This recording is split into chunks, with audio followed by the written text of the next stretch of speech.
حي على الفلاح.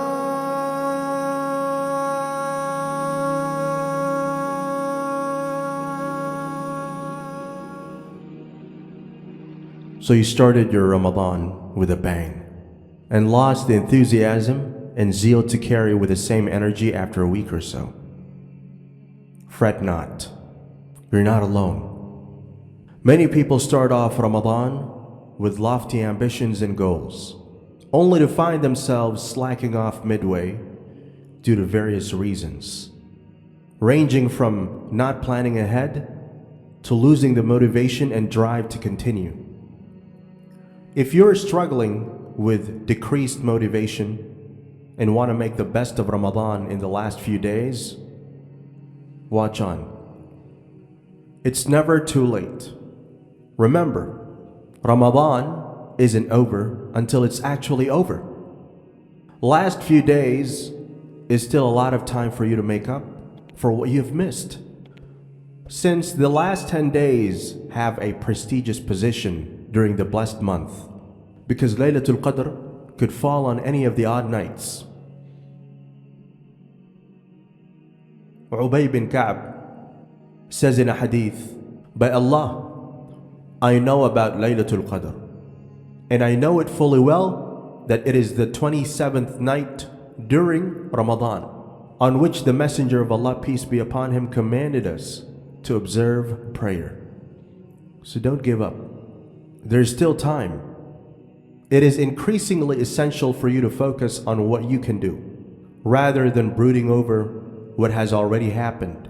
Convince your mind and heart not to lose hope, because Allah subhanahu wa ta'ala hasn't lost hope in you. Life is about having these spiritual fluctuations of the heart. Sometimes nothing really helps. Sometimes a lot helps. Nothing feels as terrible as this guilt of being so far from it, while all of it is so close.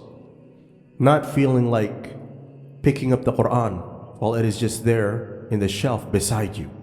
It's alright to just go with the flow and make sure we're fasting at the least, and praying, which means we're doing the fard basically, right?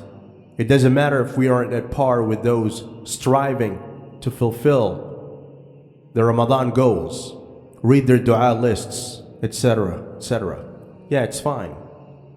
Until you come across this.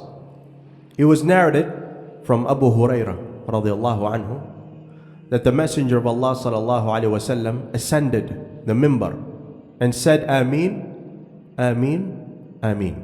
It was said to him, O Messenger of Allah, why did you do that?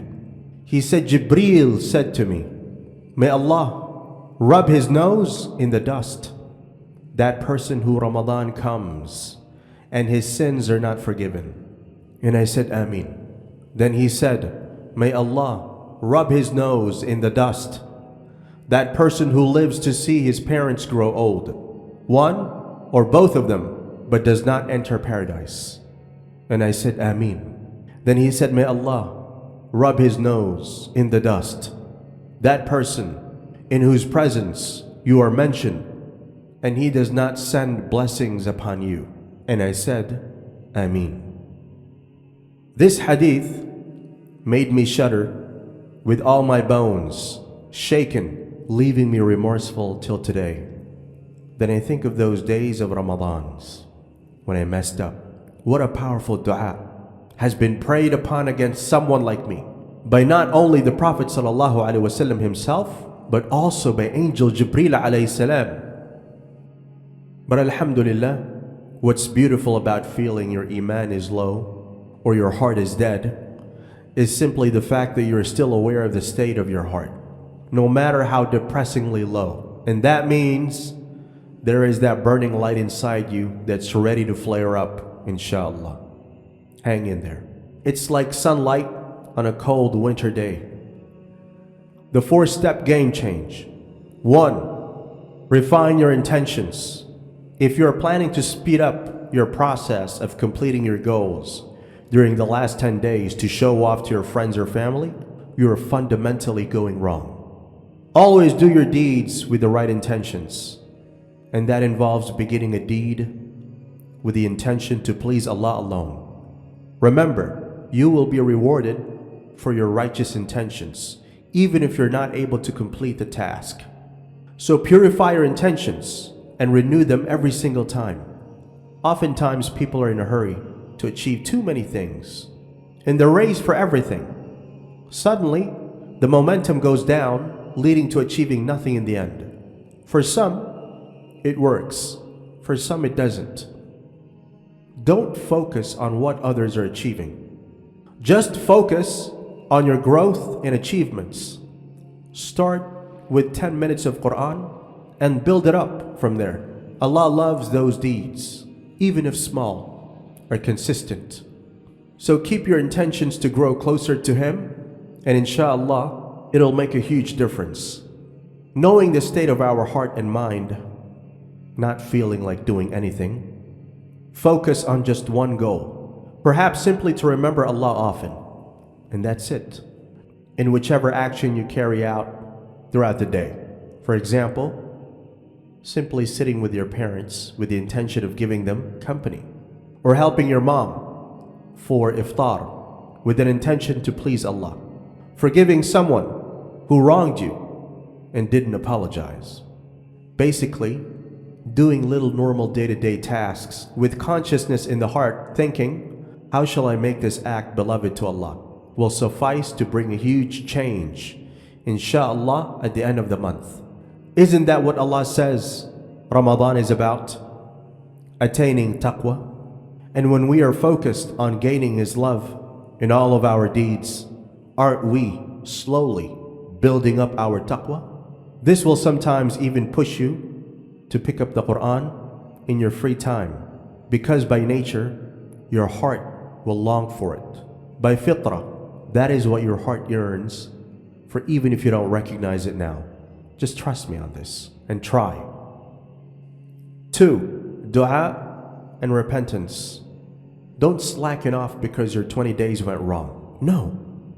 If Allah has allowed you to wake up during the last few days of Ramadan, it means that He trusts that you will raise your standards and make the best use of the month. Make dua as much as you can, whenever you can. Be sincere and let your heart and mind feel every single letter you say. Dua is only as strong as you use it. Use it well. An overdose never hurts. Additionally, nothing increases the quality of your life like repentance does. 3. Take baby steps. It is okay if your friends or relatives have read more Quran than you, or have achieved a lot more than you this Ramadan. Do not ever lose focus on what you want to achieve, and don't get disheartened at how much you have missed. Instead, focus on righting the wrongs rather than making more wrongs by slacking off on the days that are left. As with anything, quality always takes precedence over quantity. What's the point of indulging in speed reading the glorious Quran if your mind and heart is heedless? Imagine having completed the whole Quran and your heart is still not moved by a single verse or ayat. Allah subhanahu wa ta'ala sees who is the best in deeds, not necessarily those who have done the greatest number of deeds that are lacking in ihsan or consistency or purity of intentions. Allah subhanahu wa ta'ala loves deeds that are consistent, even if they're small. So set up goals that are consistent and feasible. And most importantly, remember to continue doing them even after Ramadan. And striving to get closer to Allah subhanahu wa ta'ala doesn't end with Ramadan. It needs to be a lifelong commitment and goal. Therefore, keep the end goal of paradise in mind, rather than just keeping the end goal of Ramadan in mind.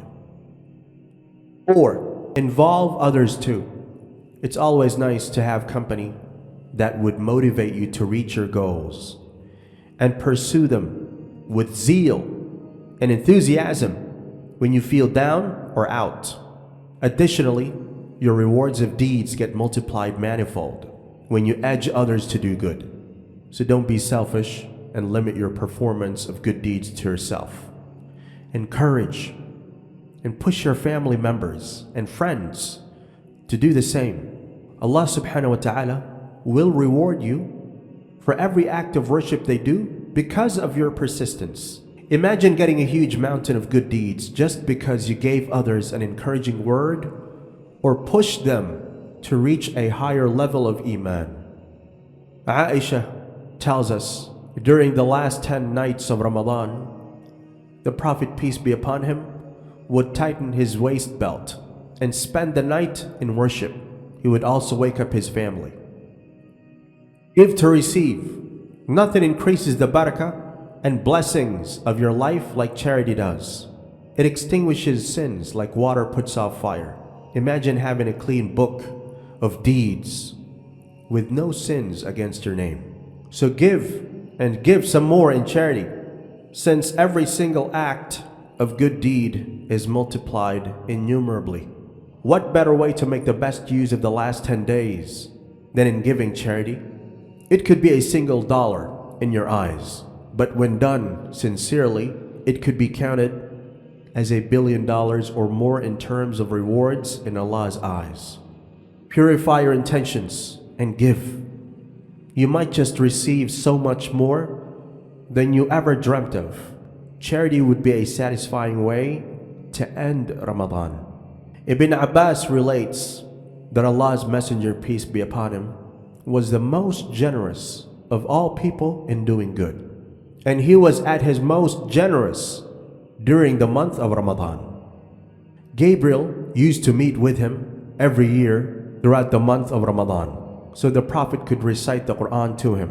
Whenever Gabriel met with him, he became more generous than a beneficial breeze. May Allah forgive us for our shortcomings and pour His mercy and blessings upon us. Ameen.